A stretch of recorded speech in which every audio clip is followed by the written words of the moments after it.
Hi folks, this is Dr. Kat Schreier from WaterCitizen News and the Water Show, your water mobile journalist, be in the know with the WaWa Mojo. And we are here at the California Nevada section booth at AWWA Annual Convention Exposition with the amazing Deborah Kaye, who is now president of a consulting firm, but has spent a long career working with water utilities, municipal water supply, working all the way up from, well, how'd you get started? Tell us a little I started out as a customer service rep, and then I became a meter reader, and then went from there into the operations. So I was a water plant operator, and once I started working at a water plant, I was like, this is what I want to do.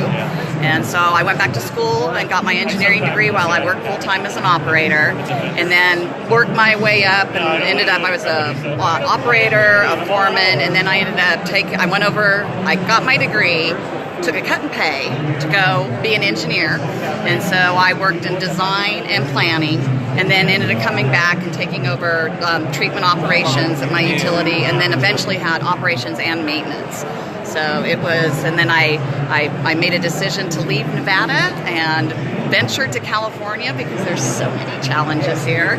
I started my own consulting firm there, and then I spent some time working for Black & Beach, went back and worked for a utility for a couple of years, and then now I'm with V&A Consulting Engineers. I took over as president of the company last year, and I'm also in the process of purchasing the company from the owner. Wow, That's and then AWWA, that's the way that really helped get me involved. And so I'm also on the board of directors for the association, and very, very involved in the local section level too. Fantastic, fantastic. And you know, we've been really tracing for over several years women water leadership.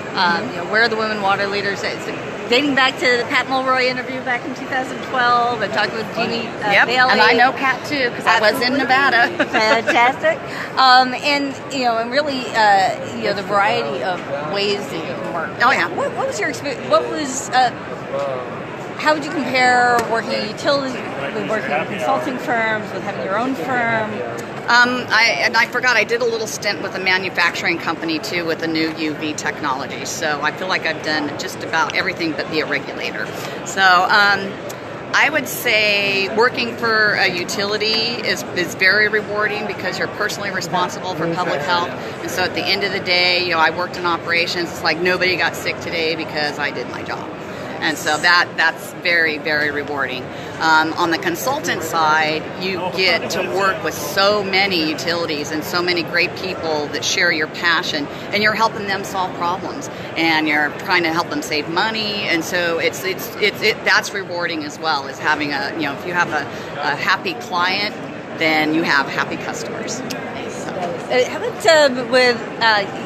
we spent a lot of time at the Innovation Pavilion and with the tech startups. That's really another opportunity for people with some kind of background in water. Yes. What does that do when you're working with a tech startup? Because the challenge with a tech startup in the water industry is we're extremely conservative as an industry, and so new technology is kind of scary to a lot of utilities.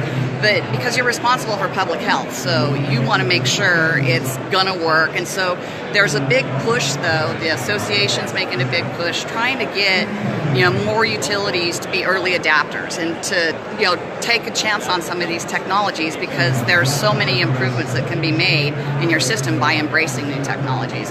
But it's a long haul in the water industry. It's not a real quick sales cycle. I mean, it's for municipalities, and you have customers, and so there are some challenges, but there's also a lot of opportunity. Yeah. Well,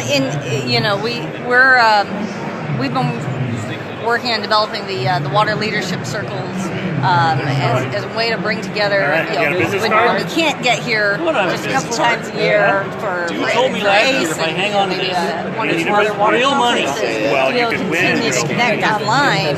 in community and particularly for women. So often might be the only one, or very few. Yeah, and I want to also make a plug for my vest here. So I'm a water buffalo. There's 4 women. There's 4 of us that ride, and we ride. And ride what? Harley. I have a Harley. I have a street glide, and so we all ride motorcycles from all over the country, and we raise money for Water for People and for the community engineering corps. And this year we raised $130,000, and we're donating that money to a great cause. Go Buffalo.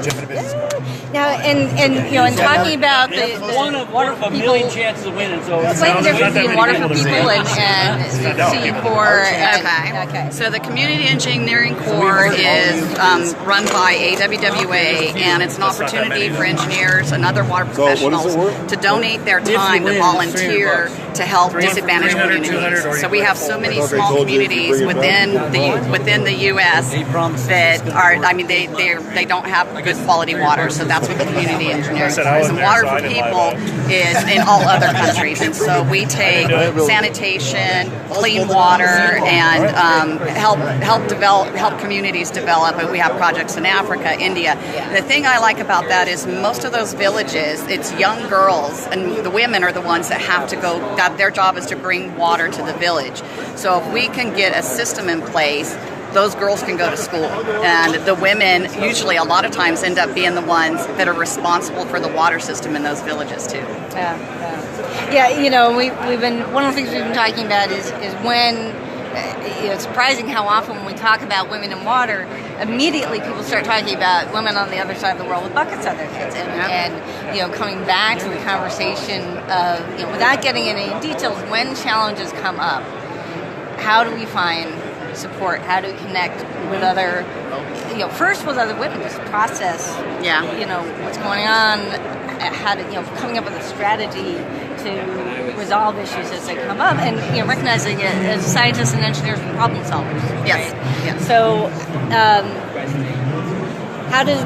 where do you find support when you get faced with meeting moments and other challenges? Yes. Well, I get support from my girlfriends in the industry. I've been very, very fortunate, and a lot of it through AWWA is I have some women friends that are also leaders in the industry, and I lean on them. And and plus I have a rock star mom too. So she's was a very strong professional before she retired, and so I would say it's my girlfriends and my mom. Very nice, very nice. Well, thank you so much for your time. Really appreciate it. This is Kaye Schreier, the Water Rebel journalist. Join us at thewatershow.org and WaterCitizen.com. And this is WaWa Mojo. Be in the know with the WaWa Mojo. And thank you very much, Trevor, for your time. You're welcome.